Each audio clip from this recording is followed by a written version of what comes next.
নমস্কার সবাইকে। সবাই ভালো আছেন, সুস্থ আছেন। আউটসোর্সিং কী এবং কিভাবে এটি আপনার আয়ের পথ হতে পারে, এটি হলো আজকে আমাদের আলোচনার বিষয়বস্তু। চাকরির পেছনে ছুটতে ছুটতে আমরা সবাই ক্লান্ত, নাকি নিজের স্কিল নিয়ে ঘরে বসেই ইনকাম করার কথা ভাবছি? তাহলে আপনি সঠিক চিন্তা করছেন। আজকের ডিজিটালের যুগে আউটসোর্সিং শব্দটা আমরা প্রায় শুনি, কিন্তু অনেকেই এর সঠিক মানে বুঝি না। না বুঝলেও কনফিউশনে থাকি। বিশেষ করে আমাদের দেশে আউটসোর্সিং আর ফ্রিল্যান্সিং নিয়ে এমন একটা গোলমেল আছে যে মানুষ দুটোকেই একই জিনিস মনে করে। বাস্তবতা হলো, এখন বিশ্বব্যাপী আউটসোর্সিং মার্কেটে একটা শক্তিশালী পজিশন তৈরি করে ফেলেছে। অক্সফোর্ড ইন্টারনেট ইনস্টিটিউট এর রিপোর্ট অনুযায়ী গ্লোবাল অনলাইন লেবার মার্কেটে দ্বিতীয় সর্বোচ্চ গ্রোথ রেট অর্জন করেছে। মানে সুযোগ বিশাল আছে, কিন্তু সমস্যা হলো সঠিক গাইডলাইন আর তথ্যের অভাব। তাই আজকের এই ব্লগে আমি আউটসোর্সিং সম্পর্কে এমনভাবে বলবো যাতে আপনার সমস্ত কনফিউশন দূর হয়ে যায় এবং আপনি একটি ক্লিয়ার রোড ম্যাপ পেয়ে যান। তাহলে প্রথমেই আলোচনা করব আউটসোর্সিং কী। সহজ ভাষায় আউটসোর্সিং হলো একটি বিজনেস প্রসেস। যখন কোনো কোম্পানি বা প্রতিষ্ঠান তাদের আভ্যন্তরীণ কাজে বা প্রজেক্টগুলো নিজেদের কর্মীদের দিয়ে না করিয়ে অন্য কোনো দেশের বা বাইরের কোনো তৃতীয় পক্ষ, দ্যাট মিন্স থার্ড পার্টি ব্যক্তি বা প্রতিষ্ঠানের মাধ্যমে করিয়ে নেন, তখন তাকে আউটসোর্সিং বলে।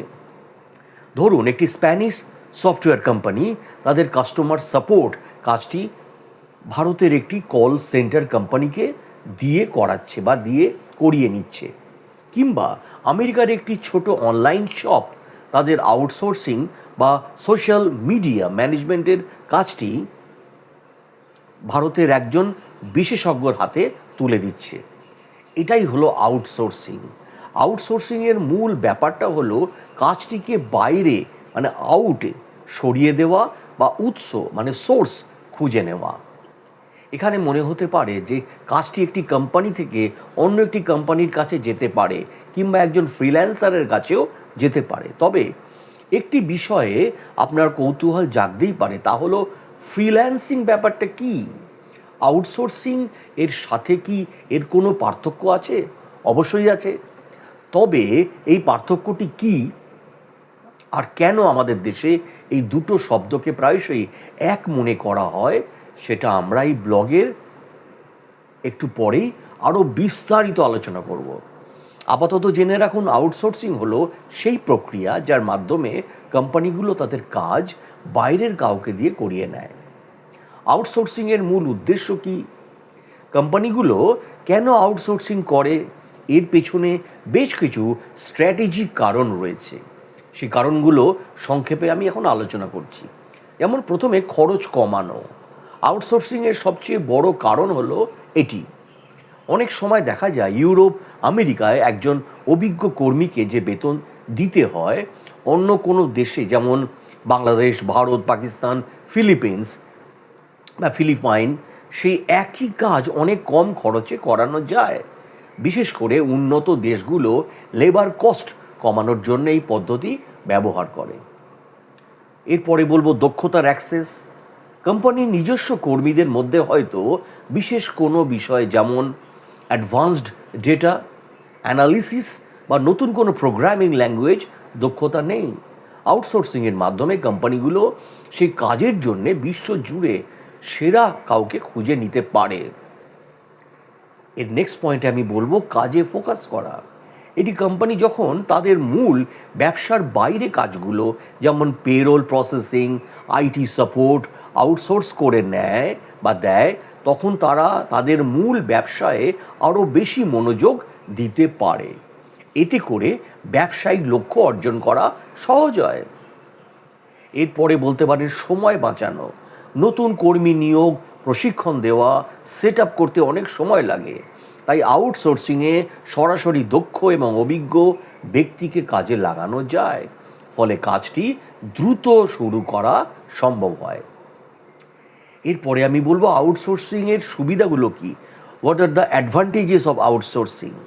আউটসোর্সিং শুধুমাত্র বেয়ার বা কাজদাতা বা বায়ার কাজদাতা কোম্পানির জন্যই নয়, যারা কাজ করছেন অর্থাৎ আমাদের মতো ফ্রিল্যান্সার এবং সার্ভিস প্রোভাইডারদের জন্য অনেক বড় সুযোগ দিয়ে নিয়ে আসে।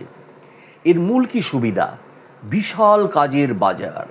আউটসোর্সিংয়ের কারণে কাজের ক্ষেত্রটি আর শুধু আপনার দেশের মধ্যে সীমাবদ্ধ থাকে না, আপনি বিশ্বের যে কোনো প্রান্তের ক্লায়েন্টের কাছে কাজ করার সুযোগ পান। অধিক আয়ের সম্ভাবনা। উন্নত দেশের ক্লায়েন্টরা সাধারণত স্থানীয় বাজারের তুলনায় অনেক বেশি রেট বা বেতন দিয়ে থাকে। আপনার দক্ষতা ভালো হলে প্রতি ঘন্টায় বা প্রতি প্রজেক্টে ভালো অঙ্কের টাকা ইনকাম করা সম্ভব। Flexible lifestyle. বেশিরভাগ আউটসোর্সিং কাজই দূর থেকে রিমোটলি করা হয়। এর ফলে আপনি ঘরে বসেই বা আপনার পছন্দের যে কোনো জায়গা থেকে কাজ করতে পারেন। কাজের সময়ের স্বাধীনতা থাকার লাইফস্টাইলও ফ্লেক্সিবল হয়। Skill development. বিভিন্ন দেশের বিভিন্ন ইন্ডাস্ট্রির ক্লায়েন্টের সাথে কাজ করার ফলে আপনার অভিজ্ঞতার ঝুলি যেমন ভারী হয়, তেমনি নতুন নতুন প্রযুক্তি, টেকনোলজি এবং স্কিল শেখার সুযোগ আপনার তৈরি হয়। কর্মসংস্থান সৃষ্টি হয়, বিশেষ করে আমাদের মতো জনবহুল দেশে যেখানে সরকারি বা ট্র্যাডিশনাল কাজের সুযোগ সীমিত, সেখানে আউটসোর্সিং ঘরে বসে হাজার হাজার মানুষের জন্যে সম্মানজনক আয়ের পথ তৈরি করেছে। আউটসোর্সিং করতে হলে যে বিষয় জানতে হবে, আউটসোর্সিংয়ে সফল হতে হলে শুধু টেকনিক্যাল স্কিল থাকলেই হবে না, আরও কিছু বিষয়ে দক্ষতা থাকতে হবে। সেগুলো হচ্ছে কমিউনিকেশন স্কিল। আপনি যতই ভালো কাজ জানেন না কেন, যদি ক্লায়েন্টের সাথে প্রপারলি কমিউনিকেট করতে না পারেন তাহলে সমস্যা হবে। ইংরাজিতে একটা ডিসেন্ট লেভেল দক্ষতা থাকা মাস্ট। প্রজেক্ট ম্যানেজমেন্ট দক্ষতা, ডেডলাইন মেনটেন করা এবং ট্যাক্স প্রায়োরিটাইজ করা, টিমের সাথে কোঅর্ডিনেশন, এইগুলো খুবই গুরুত্বপূর্ণ। ট্রেলো, আসানা, জিরা এ ধরনের টুলস সম্পর্কে বেসিক আইডিয়া রাখা ভালো। কোয়ালিটি মেনটেন করা, মানসিকতা থাকতে হবে। দেখবেন অনেকে ফাস্ট ডেলিভারি দিতে গিয়ে কোয়ালিটি কম্প্রোমাইজ করে ফেলে। এটা ভুল ধরনের, এটি একটি ভুল, এবং ভালো কাজ একবার করলে ক্লায়েন্ট বারবার আসবে। টাইম ম্যানেজমেন্ট, এটা খুবই গুরুত্বপূর্ণ দক্ষতা, বিশেষ করে যখন বিভিন্ন টাইম জোনের ক্লায়েন্টদের সাথে কাজ করবেন তখন এটা আরও চ্যালেঞ্জিং হয়ে উঠবে। ফ্রিল্যান্সিং এবং আউটসোর্সিংয়ের মধ্যে পার্থক্যটা কী? এইবার আসি সবচেয়ে কনফিউজিং পার্টে। আমাদের দেশে বেশিরভাগ মানুষ মনে করেন আউটসোর্সিং মানেই ফ্রিল্যান্সিং, কিন্তু এটা সম্পূর্ণ ভুল ধারণা। ফ্রিল্যান্সিং হলো ইন্ডিভিজুয়াল বেসিসে কাজ করা। একজন ফ্রিল্যান্সার নিজে এককভাবে ক্লায়েন্টের সাথে কাজ করেন। তিনি কোনো প্রতিষ্ঠানের রিপ্রেজেন্ট করেন না, নিজের নামেই কাজ করেন। যেমন একজন গ্রাফিক ডিজাইনার তার সার্ভিস দিচ্ছেন, ধরুন ফিভারে সার্ভিস দিচ্ছেন, এটাই ফ্রিল্যান্সিং। অন্যদিকে আউটসোর্সিং হলো অর্গানাইজেশনাল লেভেলে কাজ করা। এখানে একটি কোম্পানি বা টিম অন্য কোম্পানির কাজ করে। ধরুন টাকার একটি ধরুন আমেরিকার একটা সফটওয়্যার ফার্ম আছে যেখানে 20 জন ডেভেলপার কাজ করছে, তারা ভারতের একটা কোম্পানির জন্য সফটওয়্যার ডেভেলপ করছে। এটাই হলো আউটসোর্সিং। আর একটা পার্থক্য হলো ফ্রিল্যান্সিংয়ে ছোট ছোট টাস্ক বেশি থাকে, কিন্তু আউটসোর্সিংয়ে বড় প্রজেক্ট আসে যার জন্যে টিম ওয়ার্ক প্রয়োজন। ফ্রিল্যান্সিংয়ে আপনি সব রিস্ক নিজে নেন, কিন্তু আউটসোর্সিংয়ে কোম্পানি রিস্ক ম্যানেজ করে। এক বাক্যে ফ্রিল্যান্সিং এবং আউটসোর্সিংয়ের মধ্যে পার্থক্য হলো ফ্রিল্যান্সিং হলো অন্যের কাজ করে দেওয়া, আউটসোর্সিং হলো অন্যকে দিয়ে কাজ করিয়ে নেওয়া। আরও সহজভাবে বললে, আপনি যখন আপওয়ার্ক বা ফাইভারে কাজ করছেন তখন আপনি ফ্রিল্যান্সার, আর যে বিদেশি ক্লায়েন্ট আপনাকে কাজটি দিচ্ছে তারা সেই কাজটা আউটসোর্স করছে। যখন আমরা বলি আমি আউটসোর্স করি, তখন আসলে আমরা বোঝাতে চাই আমি বিদেশি ক্লায়েন্টদের জন্যে ফ্রিল্যান্সিং করি, বা আমি বিদেশি ক্লায়েন্টের আউটসোর্স করা কাজ করি। আশা করি এবার ধারণাটা একদম পরিষ্কার হয়ে গেল। আউটসোর্সিং কিভাবে শিখবেন? আউটসোর্সিং বা ফ্রিল্যান্সিং শেখার মূল ব্যাপারটি হলো একটি হাই ইন ডিমান্ড স্কিল শেখার প্রক্রিয়াটি ধাপে ধাপে হওয়া উচিত। নিজের আগ্রহ দক্ষতা যাচাই করুন। প্রথমে খুঁজে বের করুন কোন বিষয়ে আপনার আগ্রহ আছে এবং কোন কাজে আপনি সহজে ভালো করতে পারবেন। ধরুন আপনি ছবি আঁকতে ভালোবাসেন, তবে আপনি গ্রাফিক ডিজাইন শিখতে পারেন।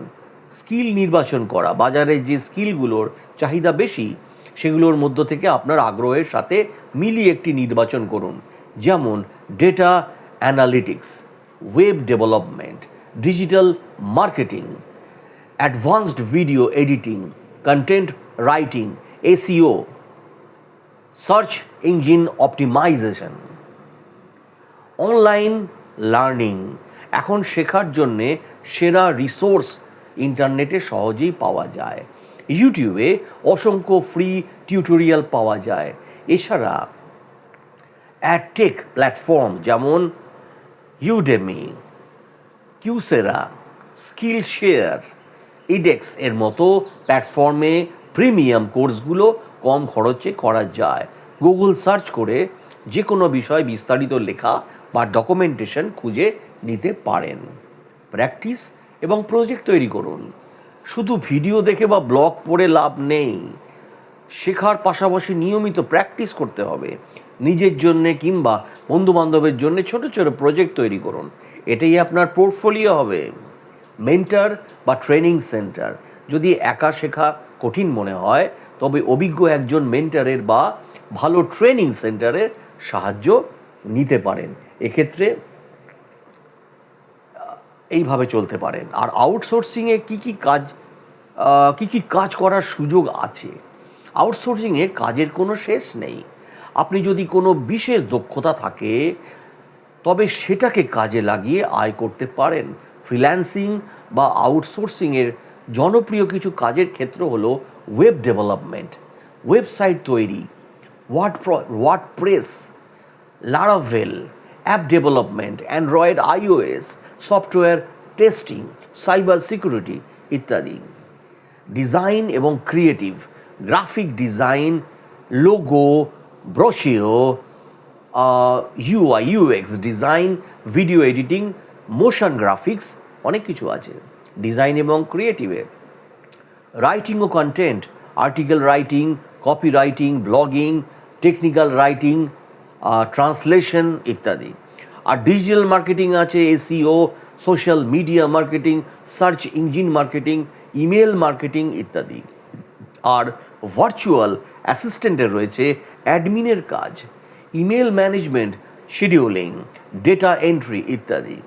আর কাস্টমার সার্ভিস অ্যান্ড সাপোর্টে রয়েছে social media management, live chat support, technical support, tele sales. Outsourcing কাজের চাহিদাটা কেমন? চাহিদার কথা বলতে গেলে এটা দিন দিন বাড়ছে এবং কোভিড পরবর্তী সময়ে রিমোট ওয়ার্ক কালচার বেড়ে যাওয়ায় কোম্পানিগুলো এখন আরও বেশি আউটসোর্সিংয়ের দিকে ছুটছে। তারা বুঝে গেছে যে ফিজিক্যাল অফিসে না থাকলেও দক্ষ টিমের সাহায্যে কাজ চালানো সম্ভব। এই মার্কেটে ক্রমাগত শক্তিশালী হচ্ছে এই কাজ আউটসোর্সিং, এবং আমাদের দেশে তরুণরা টেকনোলজি যথেষ্ট স্কিলড এবং কস্ট এফেক্টিভও বটে। তবে বড় বড় কোম্পানিগুলোর ফার্মগুলোর সাথে কাজ করতে আগ্রহী হচ্ছে। আউটসোর্সিংয়ের জনপ্রিয় কী কী প্ল্যাটফর্ম আছে এগুলো বলেছি, আরেকবার বলে দিচ্ছি। Upwork, Fiverr, freelancer.com, Guru, LinkedIn, people per hour, 99 designs. তো আউটসোর্সিং করে কি ঘরে বসে আয় করা সম্ভব? অনেকের এটা জিজ্ঞাসা প্রশ্ন থাকে। একদম সম্ভব। আসলে আউটসোর্সিংয়ের পুরো কনসেপ্টটাই রিমোট ওয়ার্কের ওপর ভিত্তি করে তৈরি। আপনার শুধু একটা ল্যাপটপ, কম্পিউটার আর ইন্টারনেট কানেকশন থাকলেই চলবে। বসা ক্যাফে বা বাড়িতে বসে করা যাবে, ক্যাফেতে করা যাবে, কোওয়ার্কিং স্পেসে করা যায়, যেখান থেকে খুশি আপনি কাজ করতে পারবেন। বাস্তব উদাহরণ দিচ্ছি, আমার একজন পরিচিত গ্রাফিক ডিজাইনার আছেন, যিনি এইভাবে কাজটি করছেন। উনি ঘরে বসেই আমেরিকান ক্লায়েন্টদের সাথে ব্র্যান্ডিং ডিজাইন করেন এবং মাসে লাখ টাকার উপরে উনি রোজগার করেন। অফিসে যেতে হয় না, ট্রাফিক জ্যামের কোনো ঝামেলা নেই, ফ্যামিলির সাথে টাইম স্পেন্ড করতেও পারেন। তবে মনে রাখতে হবে, ঘরে বসে আয় মানে ইজি মানি না। Consistent effort, dedication, quality work এসব দিতে হবে। কিন্তু যদি সিরিয়াসলি করেন তাহলে আউটসোর্সিং ফাইন্যান্সিয়াল ফ্রিডম দিতে পারে আপনাকে। তো আমি আউটসোর্সিংয়ের A to Z গাইডলাইন তো আলোচনা করলাম। তো যেটা আলোচনা করলাম, আউটসোর্সিং বলতে কি বোঝায়, এটি একটি ব্যবসায়িক শব্দ যেটা বললাম, এবং আপনারা কিভাবে কাজ করতে পারে সেটাও আমি বলে দিলাম। আর নির্দিষ্ট বিষয়ে দক্ষতা থাকতে হবে সেটাও বলেছি। নির্দিষ্ট প্ল্যাটফর্ম আবেদন করার যোগ্যতা থাকতে হবে, এবং আবেদনে সাড়া পেলে নির্ধারিত সময়ের মধ্যে কাজ শেষ করতে হবে। কাজ শেষে ক্লায়েন্টের অ্যাপ্রুভালের পরেই শুধু পারিশ্রমিক পাওয়া যাবে। অ্যাপ্রুভালটাই মাস্ট। আর কী আপনারা শিখবেন তাও বলেছি। আর customer service, digital marketing, copy writing, web development, creative design, administrative service, website শিখতে পারেন, মেনটেনেন্স, গ্রাফিক ডিজাইন শিখতে পারেন, remote office assistant, sales and marketing. এগুলো আপনাদের আবার রিপিট করে দিলাম। তো এই হলো আউটসোর্সিং এবং ফ্রিল্যান্সিং। আজকে আমি দুটো নিয়েই কথা বললাম। আর এছাড়াও আপনাদের এই কাজটা বলতে পারি যে এবারে আমি আলোচনা করব একটা অন্যরকম দিক, আউটসোর্সিং নিয়ে উদ্বেগ, গোপনীয়তা। আউটসোর্সিংয়ের জন্যে প্রচুর পরিমাণে গুরুত্বপূর্ণ জ্ঞান এবং তথ্য আদান প্রদান করতে হয়। এটি আউটসোর্সকারী পক্ষের স্বার্থের ক্ষতি করতে পারে, এবং এমনকি প্রতিযোগীদের কাছে কোম্পানির নীতি, চুক্তি, প্রযুক্তি ইত্যাদি সম্পর্কে তথ্য চলে যাওয়ার ঝুঁকিও থাকে। শোষণমূলক শ্রম। যে দেশগুলো তাদের কাজ আউটসোর্স করে তারা স্বাগতিক দেশগুলোর স্বল্প খরচের শ্রমশক্তি থেকে সর্বোচ্চ সুবিধা আদায় করতে চায়। অধিকন্তু আউটসোর্স করা কাজের জন্যে চিন্তার দক্ষতার পরিবর্তে কাজ করার দক্ষতার প্রয়োজন হয়, যা আউটসোর্সিংয়ে অংশীদারদের যোগ্যতা ও সক্ষমতা তৈরি করে না। নৈতিক উদ্বেগ। খরচ কমানোর জন্যে কোম্পানিকে কাজ আউটসোর্স করতে হয়, অথবা অন্য দেশ থেকে কাজটি করিয়ে নিতে হয়, যেখানে কাজটি অনৈতিকভাবেও করা হয়। উদাহরণস্বরূপ, কিছু উন্নয়নশীল দেশ শিশু শ্রম অথবা নারীদের জন্য দুর্বল আইন প্রচলিত হয়েছে। নিজের দেশে অসন্তোষ, আউটসোর্সিংয়ের কারণে কর্মসংস্থানের সুযোগ পরোক্ষভাবে অন্য দেশে স্থানান্তরিত হচ্ছে। এর ফলে নিজ দেশের জনগণের মধ্যে অসন্তোষ সৃষ্টি হতে পারে, বিশেষ করে যখন দেশটি বেকারত্বের সমস্যায় জর্জরিত থাকে। ব্যবসায়িক প্রক্রিয়া আউটসোর্সিং, BPO। ব্যবসায়িক পরিভাষায় বিজনেস প্রসেস আউটসোর্সিং। BPO হলো কোনো কোম্পানির কিছু অপ্রধান কাজ এবং দায়িত্ব কোনো তৃতীয় পক্ষের কাছে চুক্তির মাধ্যমে হস্তান্তর করা। কোনো বিক্রেতার কাছে অপ্রধান ব্যবসা আউটসোর্স করা সত্ত্বেও এটি কোম্পানির মূল কার্যক্রমের উপর গুরুত্ব বজায় রাখে। এটি কার্যকরভাবে প্রতিষ্ঠানের বাইরে প্রাতিষ্ঠানিক কার্যক্রম পরিচালনা করার একটি উপায়। এই কৌশলটি সাধারণত শিল্প খাতে ব্যবহৃত হয়। BPO, বিজনেস প্রসেস আউটসোর্সিং পরিষেবার অন্তর্ভুক্ত কয়েকটি আনুষঙ্গিক কাজ হলো হিসাবরক্ষণ, গ্রাহক সম্পর্কে বেতন ভাতা, মানব সম্পদ HR। BPO এর মৌলিক বৈশিষ্ট্যগুলো হলো জনবলের সহজলভ্য ভাতা, ব্যয় সাশ্রয়তা, গতি এবং নমনীয়তা। উদাহরণস্বরূপ, একটি উৎপাদনকারী প্রতিষ্ঠান তার সাপ্লাই চেন ম্যানেজমেন্ট পরিচালনার জন্য একজন সাপ্লাই চেন ম্যানেজমেন্ট বিশেষজ্ঞের সাথে চুক্তি করতে পারে। সুতরাং এর সহজ অর্থ হলো এক বা একাধিক অমূলক ব্যবসায়িক কার্যকলাপ বা পদ্ধতি পরিচালনার জন্যে কোনো বহিরাগত পরিষেবা প্রদানকারীর সাথে চুক্তি করা। এখানে দুটি পক্ষ থাকে, ক্লায়েন্ট কোম্পানি থেকে আউটসোর্স করা হয়েছে এবং ভেন্ডার যা বহিরাগত পরিষেবা প্রদানকারী বা আউটসোর্সার। বিপিওর বিভাগসমূহ অবস্থানের উপর ভিত্তি করে বিপিও সংস্থাগুলোকে বিভিন্ন ভাগে ভাগ করা যেতে পারে।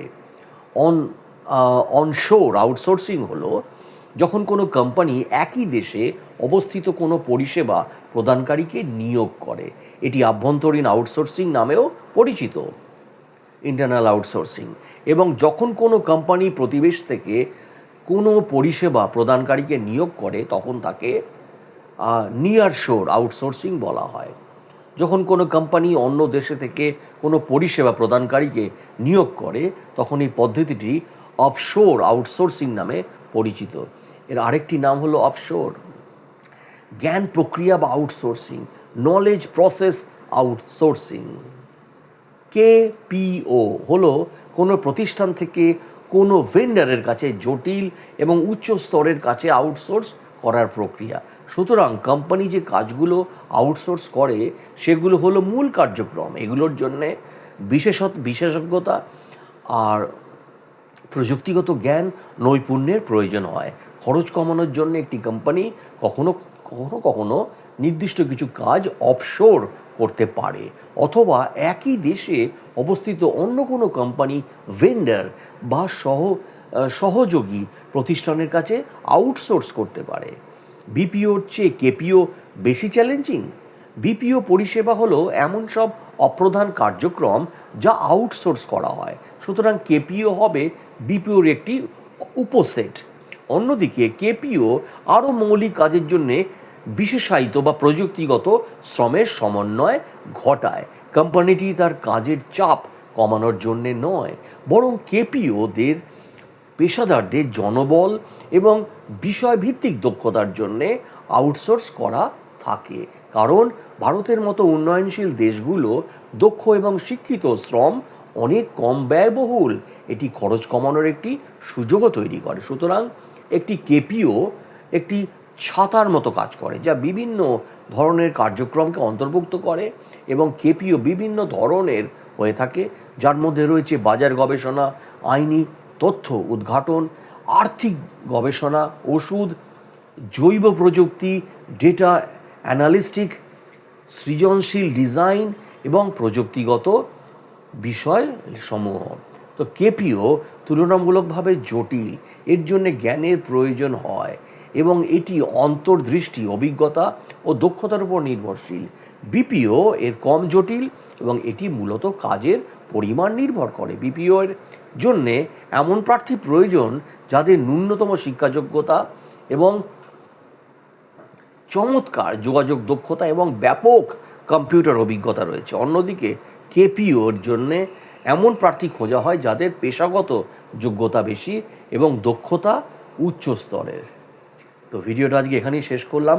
আজকে আমরা আলোচনা করলাম আউটসোর্সিং কী এবং ফ্রিল্যান্সিং কী। এছাড়া কেপিও এবং বিপিও সম্বন্ধেও কিছুটা আলোচনা করলাম। ভিডিওটি ভালো লাগলে প্লিজ আমার চ্যানেলটিকে সাবস্ক্রাইব এবং শেয়ার করে দিন, এবং আপনাদের মতামতও জানান যে আমি সঠিক ভাবে বলতে পারছি কি না। ভালো থাকবেন, সুস্থ থাকবেন। নমস্কার।